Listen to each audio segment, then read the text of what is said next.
ইদানিং মাদেরকে দেখছি কম্পিটিশন করতে। আমার ছেলে বড় হলে ডাক্তার হবে, ইঞ্জিনিয়ার হবে, পাইলট হবে। মাদেরকে বলছি, আপনারা আগে সন্তানদেরকে দোয়া করবেন আল্লাহর কাছে, সন্তানরা যেন মানুষ হয়, ভালো মানুষ হয়।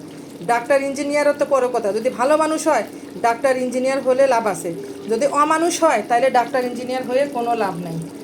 রান্না করতেছি, এখানে পোলাও রান্না করলাম আর এখানে রোস্ট করে ফেললাম। তো করতে করতে আমার একটাই মনে হলো যে এই যে আমরা যে অহংকার করি, আসলে অহংকার করা ঠিক না। কয়দিন আগে আমি ফেসবুকে দেখলাম এক মায়ের 3 সন্তান, 2 ছেলে ডাক্তার, সে লন্ডনে থাকে, এক মেয়ে ডাক্তার, সে আমেরিকায় থাকে। তো এই ডাক্তার আর ইঞ্জিনিয়ার এই লন্ডনে থাকা, এটা হয়ে কি লাভ হইলো বলেন তো? যদি ভালো মানুষই না হয়, যদি ভালো মানুষ হতো তাহলে মা আজকে বৃদ্ধাশ্রমে থাকতো না, মাকেও নিয়ে যেত সাথে করে। তো আল্লাহর কাছে সব সময় দোয়া করবেন যেন ছেলে মেয়ে ডাক্তার ইঞ্জিনিয়ারের পাশাপাশি যেন ভালো মানুষ হয়। ভালো মানুষ যদি না হয় ডাক্তার ইঞ্জিনিয়ার হয়েও কোনো লাভ হবে না। আসসালামু আলাইকুম, আমি শারমিন। রান্না করলাম আজকে দুপুরের জন্য মুরগির রোস্ট আর হলো সাদা পোলাও। এটা দিয়ে আজকে দুপুরের আমার খাবার শেষ হবে, আমার বাচ্চাদের প্রিয় খাবার। সবাই দোয়া করবেন আমরা যেন ভালো থাকি। আল্লাহ হাফেজ।